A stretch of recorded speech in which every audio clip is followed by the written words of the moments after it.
El Señor esté con ustedes. y con tu espíritu. Lectura del Santo Evangelio según San Lucas. Gloria a ti, Señor. En una ocasión se presentaron algunos a contar a Jesús lo de los Galileos cuya sangre Pilato mezcló con la de los sacrificios que ofrecían. Jesús les contestó: ¿piensan ustedes que esos Galileos eran más pecadores que los demás Galileos porque acabaron así? Les digo que no. Y si ustedes no se convierten, todos acabarán de la misma manera. Y aquellos 18 que murieron aplastados por la torre de Siloé, ¿piensan ustedes que eran más culpables que los demás habitantes de Jerusalén? Les digo que no. Y si ustedes no se convierten, todos perecerán de la misma manera. Y les dijo esta parábola. Un hombre tenía una higuera plantada en su viña y fue a buscar el fruto en ella y no lo encontró. Dijo entonces al viñador: ya ves, 3 años llevo viviendo a buscar fruto de esta higuera y no lo encuentro. Córtala. ¿Por qué ha de ocupar terreno inútilmente? Pero el viñador le contestó: Señor, déjala todavía este año. Yo removeré la tierra alrededor de ella y la abonaré, a ver si comienza a dar fruto. Si no da, la cortas. Palabra del Señor. Gloria a ti, Señor Jesús. Asiento. Mis queridos hermanos en Cristo nuestro Salvador, hoy día la Iglesia nos propone en este tercer domingo del tiempo de Cuaresma este texto que ciertamente para nosotros es un texto en donde Jesús nos da una exhortación bastante grave a la conversión. Si estamos viviendo en sintonía del tiempo de Cuaresma, nos damos cuenta cómo la liturgia y la Iglesia nos quiere llevar en este proceso de acompañamiento de Jesucristo a la conversión, con actos concretos, oración, limosna, penitencia, pero todo esto es para una finalidad, y la finalidad es la conversión. Yo pensaba en este texto, voy a tratar de un poco comentarlo, ¿no? Porque Jesucristo aquí pone ejemplos, o sea, primero le pusieron un ejemplo a él y después él pone otro ejemplo. Y nosotros podíamos poner un ejemplo actual, y eso es lo que voy a hacer. Se acercaron unos a avisarle a Jesucristo que había una noticia, ¿no? Como las noticias que aparecen hoy día en los noticieros, en los periódicos, ¿no? ¿Cuál era la noticia? Era una noticia muy grave, una noticia horrorosa. Para el pueblo judío era así. Habían unos galileos, o sea, gente del norte, muchos de ellos estaban metidos con los celotes, que era una secta. Acuérdense que uno de los apóstoles era Simón, no solamente estaba Simón Pedro, al que Jesús le puso el nombre de Pedro, sino también estaba el otro Simón, el llamado el celotes, porque pertenecía a esta secta de los celotes. Los celotes eran un grupo de hombres judíos, fervorosos, pero muy metidos en política, que querían que los romanos dejaran su ocupación de la Tierra Santa, y entonces se metían en un montón de revoluciones y líos. Y entonces, esto lo comentan, por ejemplo, los padres autores del comentario de la Biblia de los padres de Salamanca. Dicen ellos, puede haber sido, porque no tenemos noticias extrabíblicas de esto, no tenemos, solamente las noticias que nos trae el Evangelio. Pero, ¿qué puede haber pasado? De hecho, Flavio Josefo, que es un cronista judío, cuenta cosas más o menos parecidas. Tanto con Arquelao, que había sido el hijo de Herodes, que después lo tuvieron que botar de Tierra Santa por lo malo que era, porque ya era demasiado cruel. Y después también con Pilato, que era también un hombre cruel. ¿Qué puede haber pasado, no? Estos galileos tienen que haber ido a Jerusalén para la fiesta, y en medio del fervor de la fiesta de la Pascua, tienen que haberse enojado mucho y entonces haber hecho un poco de lío, escándalo, y de repente los romanos, enojados una vez más contra los sediciosos, y para evitar todo tipo de sedición, tienen que haberse mezclado, haberse puesto camuflados, ¿no? Entre los judíos que estaban participando de la fiesta, y en el templo de Jerusalén tienen que haber después digamos, cortado a cuchillo, haber matado con espada a varios de estos galileos.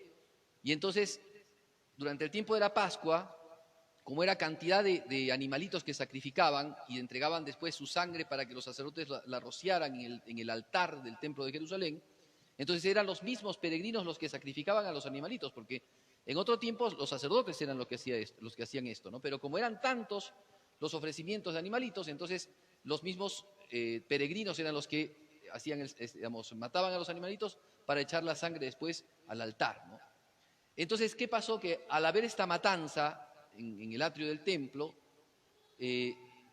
murieron y derramaron su sangre. Acuérdense que para los judíos la sangre era un elemento esencial porque ahí estaba el espíritu del hombre. Entonces, allí digamos, su sangre se mezcló con la sangre de los animales, destruyendo, ¿no?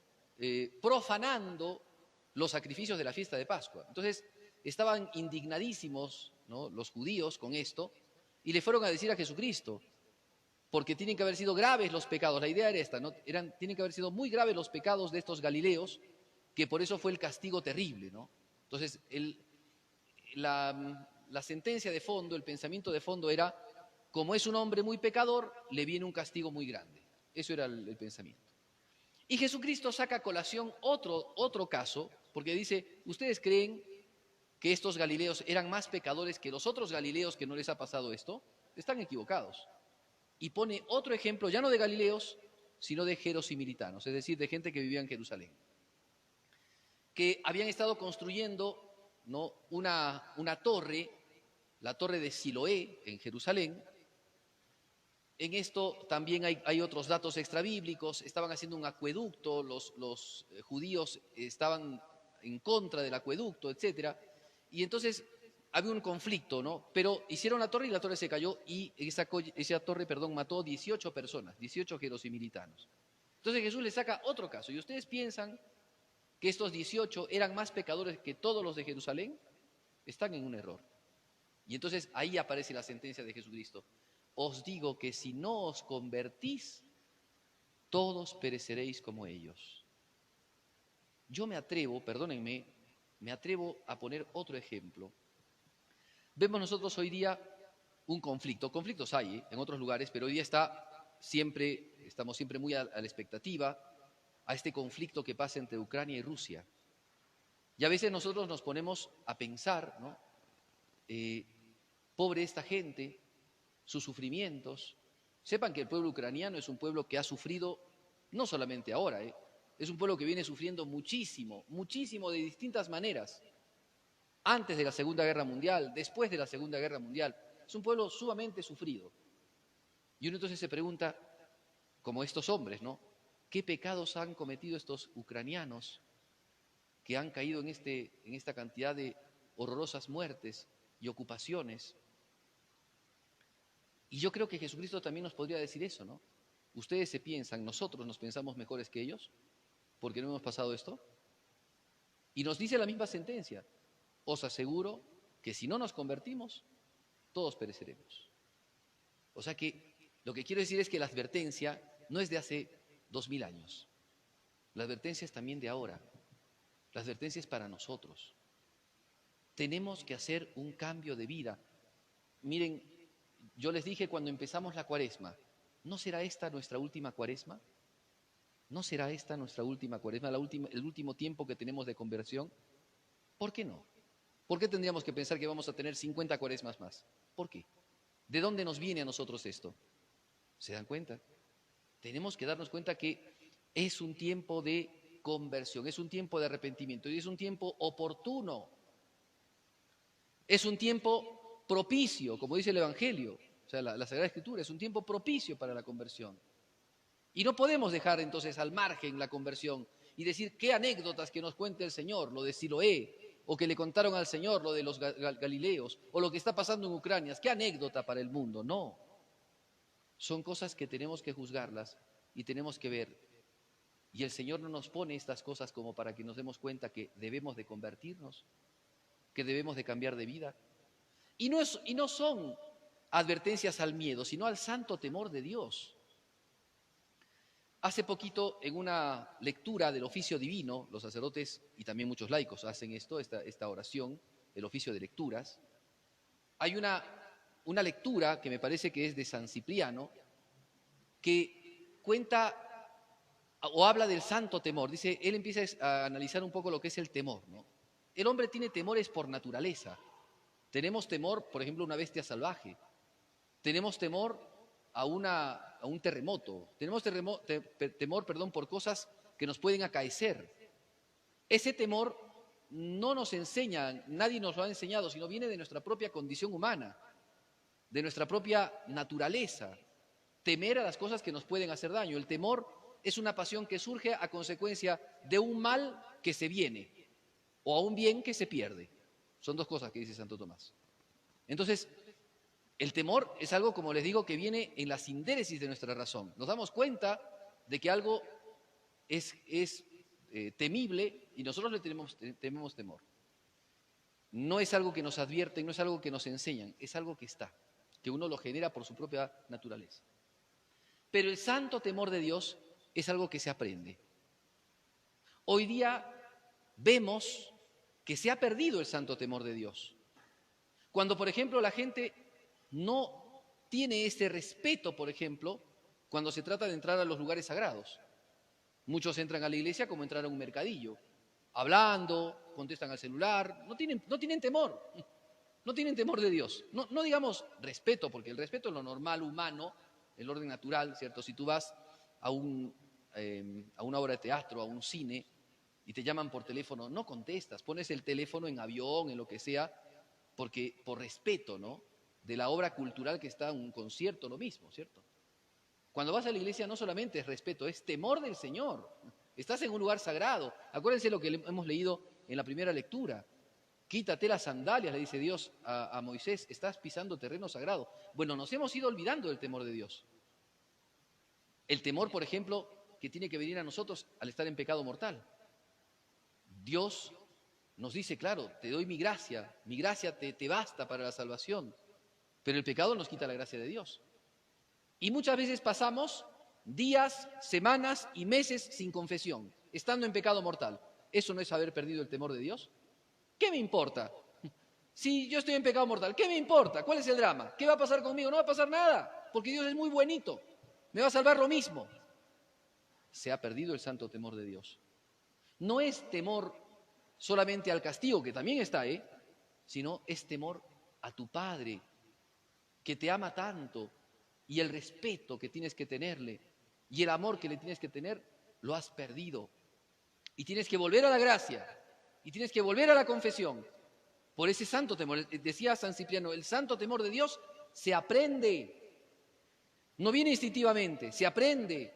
Cuando empiezas a vivir la fe, empiezas a tener devoción, empiezas a tener respeto por las cosas de Dios, a no tomar el santo de Dios en vano, por ejemplo, a no tomar las cosas santas para perjudicarlas, para mal usarlas. El santo temor de Dios se aprende, pero se ha ido perdiendo y para muchos ya no existe. Entonces, lo que Jesucristo nos hace ver aquí es, primero, tener ese santo temor de Dios. ¿Nos pueden pasar cosas? Sí. Ahora, el que estén pasando cosas a otros, ¿eso es señal de que esos son más malos que nosotros? No. ¿Y por qué razón no nos pasan a nosotros esas cosas? Porque Dios nos tiene misericordia. Y entonces ahora sí viene la segunda parte de este evangelio, que es la parábola de la higuera. Es una parábola muy sencilla, como las parábolas de Jesús, pero que dice cosas muy profundas, ¿no? Había un dueño que tenía un campo donde había una higuera y había cavado, ¿no?, le había puesto, digamos, todo lo posible para que dé frutos, y habían pasado 3 años y no habían dado fruto. Bueno, eso podríamos decir que también es algo histórico. Cristo durante 3 años predicó el Evangelio al pueblo de Israel, buscando conversión, buscando arrepentimiento, tratando de que haya esa sintonía con el Espíritu Santo, pero muchos pervertidos, como Jesús mismo dice, esta generación pervertida, esta generación obstinada, no se convertían. Los fariseos confabulaban. Cuando le preguntan a Jesús, ¿no? Cuando había expulsado a los mercaderes del templo, ¿qué testimonio nos das tú para que creamos en lo que nos estás haciendo, lo que estás diciendo? ¿Qué autoridad tienes tú para hacer lo que estás haciendo? Miren ustedes qué osadía ellos, ¿no? Veían los milagros de Jesús, veían que había resucitado a Lázaro, no importa. ¿Qué testimonio, no? ¿Qué obras es tú? ¿O quién da testimonio de ti para que creamos en ti? Y entonces Jesús les hace otra pregunta, digamos, les responde con otra pregunta. Y yo les pregunto otra cosa. Juan y el bautismo de Juan, ¿venía de Dios o de los hombres? Entonces ahí está, la confabulación, la murmuración, la falta de temor de Dios de los fariseos. Se confabulaban, decían entre ellos, ¿no? Discutían. Si decimos que Juan Bautista viene de Dios, nos va a recriminar. ¿Y ustedes por qué no creyeron? Porque no creyeron ellos en Juan. Y si decimos que no viene de Dios, se va a venir la gente en contra de nosotros. O sea, en ningún momento se ponen a pensar, si decimos esto, Dios nos va a juzgar. ¿Y qué va a decir de nosotros? No, jamás se les pasó a los fariseos por la cabeza eso. Sencillamente su respuesta es una respuesta puramente horizontal. Los hombres y ellos, para quedar bien con los hombres. Si respondemos sí, nos van a decir, ¿por qué no creíste? Y si respondemos no, se nos viene la gente encima porque pensaban que Juan era profeta. ¿Cuál fue su respuesta? Respuesta ladina, cobarde, respuesta acomodaticia. No lo sabemos. Y entonces Jesucristo también le responde, entonces tampoco les digo de dónde viene mi autoridad. Porque a la gente así no hay que responder tampoco. Entonces, miren ustedes, ¿no?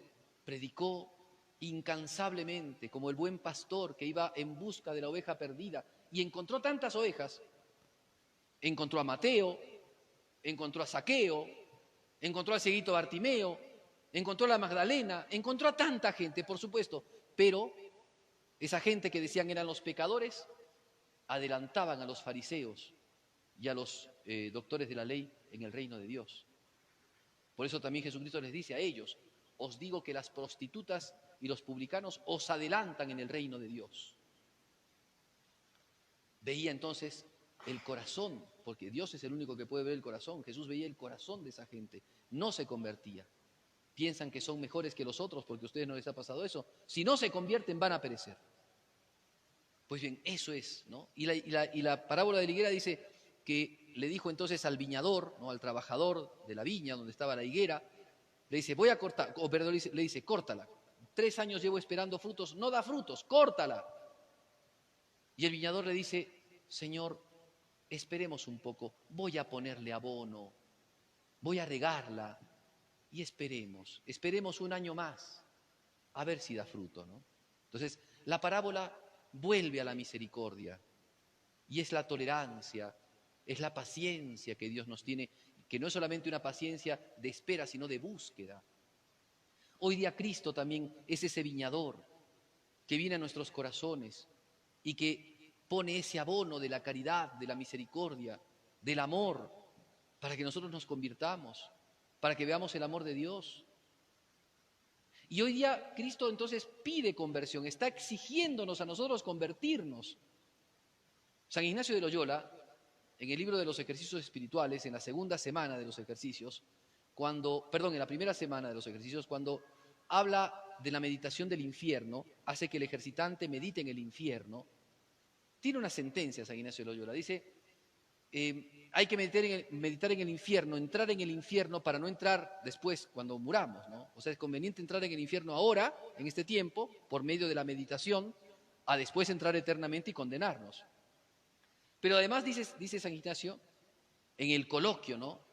En la petición de la meditación, dice, meditar en el infierno, para que yo, si del amor de Dios me olvidara, al menos el peligro de las penas del infierno me impidan caer en pecado. O sea, San Ignacio quiere llevar al hombre hasta el último extremo. O sea, ya no ves el amor de Dios, ya no ves la misericordia de Dios, bueno, al menos el peligro de las penas del infierno que te ayuden a no cometer pecados. O sea, si no por las malas, si no por las buenas, al menos por las malas, pero hay que convertirse. Entonces, eso es lo que hace Jesucristo aquí. Llama a la conversión, quiere convertirnos, quiere que cambiemos de vida. Y todos debemos de convertirnos, porque alguno puede decir, no, pero yo estoy convertido, porque hace años me he confesado y vengo confesándome frecuentemente y voy a misa y rezo mi rosario todos los días. Entonces ya estoy convertido, me voy a ir al cielo así, disparado. No, siempre hay cosas que debemos de cambiar. Por ejemplo, tu temperamento violento, cuando tratas mal a tu esposa o a tu esposo, tu codicia, cuando en vez de ayudar al pobre que lo necesita, en vez de partir tu pan con el hambriento, te guardas el pan para que se seque en tu casa. Hace pocos días estaba leyendo la Suma Teológica, el tema de la limosna. Santo Tomás es un maestro, realmente son cosas magistrales las que dice Santo Tomás, pero utiliza aquí una frase, ahora no recuerdo qué santo padre es el que la dice. ¿Piensas tú que Dios es tan imperfecto que no quiso hacer a los hombres en igual condición y que a algunos los hizo ricos y a los otros los hizo pobres? ¿Piensas que Dios es tan imperfecto? No, Dios no es imperfecto. Y si Dios dio a algunos más y a otros menos, no es porque quiso diferencias, digámoslo así, diferencias de injusticias en la tierra, sino que quiso que, yo voy a utilizar este término, no lo dice así, estoy utilizando yo mis palabras, quiso matar dos pájaros de un tiro. Quiso generar la igualdad social mediante la caridad con el prójimo. Entonces la sabiduría divina brilla mucho más, porque hizo a algunos más ricos que a otros para que los que son ricos tengan la obligación, miren, no que son buenitos nomás, sino la obligación de amar a los pobres y de entregarle sus bienes a los pobres. Entonces, sepan además, y en esto un poco repito lo que dije hace como 3 días, sepan además que si no hacemos obras de caridad, que si no hacemos limosnas, podemos condenarnos. Recuerden ustedes el Evangelio de Jesucristo cuando dice a los de la izquierda, malditos id al fuego eterno. ¿Por qué? ¿Por qué me condenas? Porque tuve hambre y no me diste de comer. La condenación viene por ese lado. Tuve sed y no me diste de beber. ¿Cuándo, Señor? Cuando no lo hiciste con los pequeños. Y estos irán al castigo eterno, dice Jesucristo. Entonces, dense cuenta de que nos pide conversión, cambio de vida, cambio de flojera, por ejemplo, trocar la flojera de tu vida, ¿no?, en disciplina, en cumplimiento de responsabilidades y obligaciones, dejar el aletargamiento que muchas veces tenemos en vivir la caridad, preocuparnos por el prójimo. Eso es conversión. Entonces no pienses que tú, solamente porque ya te confiesas semanalmente o quincenalmente, ya te has salvado. Cuidado. Caridad. Pedía frutos a la higuera no daba frutos, estaba llena de hojas. No estaba muerta, pero no daba frutos. Y eso es lo que pasa con nosotros, que a veces no estamos muertos porque tenemos la gracia, pero no damos frutos. Y Dios quiere para nosotros frutos. ¿Qué frutos estás dando? ¿Estás amando al prójimo? ¿Estás llenando tu corazón de compasión por el necesitado? Y no hay que pensar en las personas que están muy lejos, Igual les cuento, hace poco tiempo tuve un hermoso testimonio de una persona amiga que vive en España y que muy llena de misericordia y compasión ha aceptado familias ucranianas que han llegado a España. Las ha aceptado y las ha cobijado. Miren ustedes, hay cristianos que realmente abren el corazón, ¿no?, por todos los que lo necesitan. Pues, ¿qué cosa hacemos nosotros? A ver, ¿realmente es conversión la nuestra? ¿Cómo abrimos nuestro corazón? Al prójimo que necesita, al pobre que nos pide. Por eso Cristo nos llama, ¿ven? Él nos dice por un lado, conviértete. Si no te conviertes, vas a perecer. No pienses que eres mejor que lo que pasó a los galileos, que lo que pasó a los de Siloé, que lo que pasa a los ucranianos o lo que pasa en otros lugares donde hay conflictos y situaciones donde muere gente. No te pienses mejor que ellos. Si no te conviertes vas a perecer. Pero por otro lado, Cristo nos dice con gran esperanza también en nosotros, conviértete, te doy todos los medios, como el viñador que pone abono, que le pone agua y que espera que dé frutos la higuera, así también Dios espera de nosotros los frutos. Convirtamos nuestro corazón. Es la sentencia de esta semana, es lo que Jesús nos pone, nos interpela hoy día. Vivamos una cuaresma de conversión, no nos dejemos engañar, no nos dejemos podríamos decir, contaminar solamente por las ideologías, por los pensamientos, por las frases de moda, por las noticias, sino veamos qué estamos haciendo en este mundo y qué estamos haciendo en este tiempo de Cuaresma. Dios ciertamente nos interpela, ahora nos interpela, después nos juzgará, pues sepamos nosotros responder a Dios con los frutos que Dios quiere de nosotros. Pidamos estas gracias a la Virgen.